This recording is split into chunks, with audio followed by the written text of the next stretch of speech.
ప్రియమైన దేవుని పిల్లలారా, ప్రభువైన యేసుక్రీస్తు వారి పేరట మీ అందరికీ వందనాలు. ప్రభువు పేరట మీ అందరికీ శుభములు, దీవెనలు కలుగునుగాక. ఈ ఉదయకాలం పరిశుద్ధ గ్రంథము నుండి దేవుని వాక్యాన్ని చదువుకుందాము. ప్రకటన గ్రంథము 21వ అధ్యాయము 5వ వచనాన్ని చదువుతున్నాను.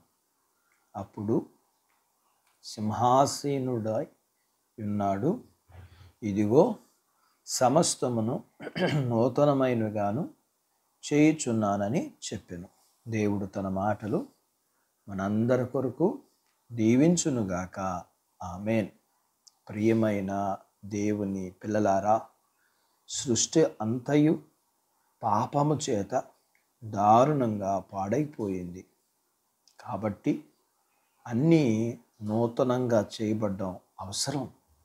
అలాగే కప్పబడిన పాత వస్త్రాలు తీసివేయబడాలి. ఎందుకంటే సృష్టి అంతా విశ్రాంతి దినపు వస్త్రాలు ధరించుకుంది.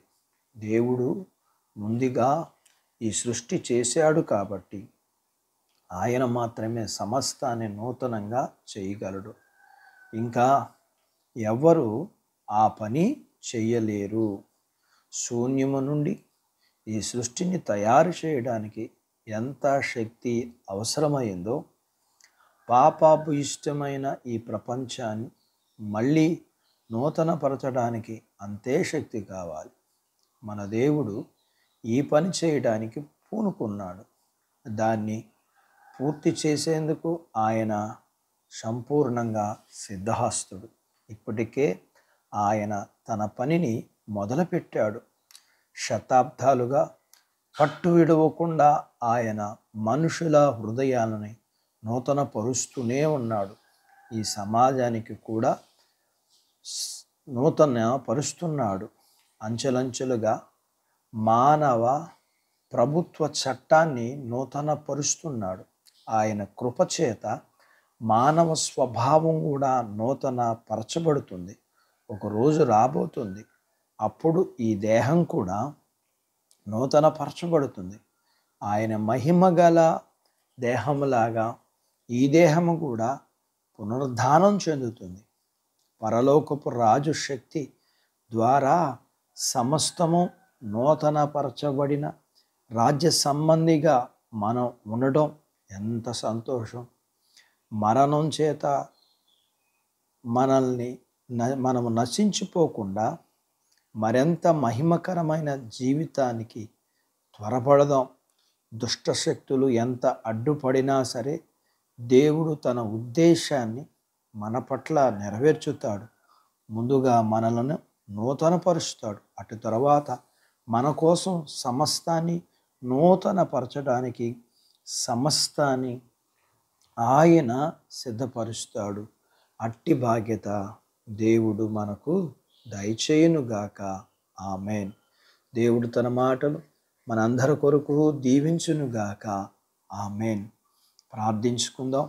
నాతో పాటు ఏకీభవించండి. మమ్మల్ని మిక్కిలిగా ప్రేమించిన మా ప్రియ పరలోకపు తండ్రి, మీ పరిశుద్ధ నామాన్ని బట్టి మీకు వందనాలు.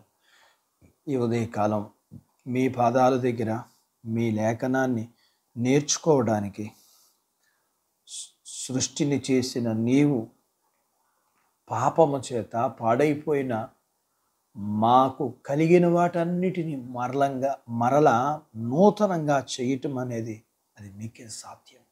ఉదయకాలం అయ్యా, మమ్ములను, మా కుటుంబాలను, మా మానవులందరినీ, మా కలిగిన అన్నిటినీ కూడా పాడైపోయిన పాపము చేత పాడైపోయిన వాటన్నిటినీ మరలా మీరే నూతన పరచగల శక్తి మీకు మాత్రమే ఉన్నది.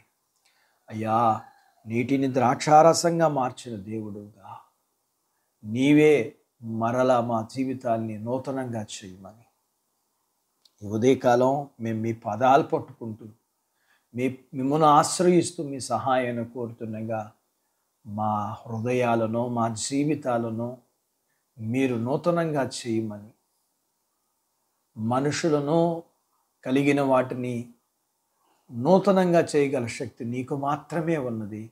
మీరే కార్యం చేయమని మీ కృపాహస్తాలకే ఈ మానవులందరినీ మీ చేతులకి అప్పగించుకుంటున్నాం. ఈ యొక్క సమాజాన్ని అంతటిని మీ చేతికి అప్పగించుకుంటున్నాం. ఈ చట్టాలన్నిటినీ మీ చేతులకి అప్పగించుకుంటున్నాం. మీరే ప్రతి వాటిని నూతనపరచమని నాయనా, మీ పిల్లలను కలిగినంతటిని మీరు దీవించమని, చిన్న బిడ్డలను, యవనస్తులను, వృద్ధులను, స్త్రీ పురుషులను మీరు జ్ఞాపకం చేసుకుని వారి చదువులు, ఆరోగ్యాలు, ఉద్యోగాలు, పొలాలు, పశువులను దీవించమని, వివాహాలు కాని వారికి జరగటానికి, అయిన వారికి గర్భఫలము లేని వారికి గర్భఫలం ఇమ్మని, గర్భఫలం కలిగిన వారికి సుఖమైన ప్రసూతి ఇమ్మని, ప్రసూతి అయిన వారికి ఆరోగ్యం ఇమ్మని, మీ పిల్లలను కలిగినంతటిని మీరు నూతనంగా ఆశీర్వదించి దీవించి నూతనపరిచి మీ పిల్లల యొక్క జీవితాలు కలిగినంతటిని మీరు ఆశీర్వదించమని యేసు ప్రభువారి పేరట స్తుతించి ప్రార్థించి అడిగినవన్నీ పొందుకుని ఉన్నాము తండ్రి. ఆమెన్. దేవుడు మిమ్మల్ని దీవించునుగాక. ఆమెన్.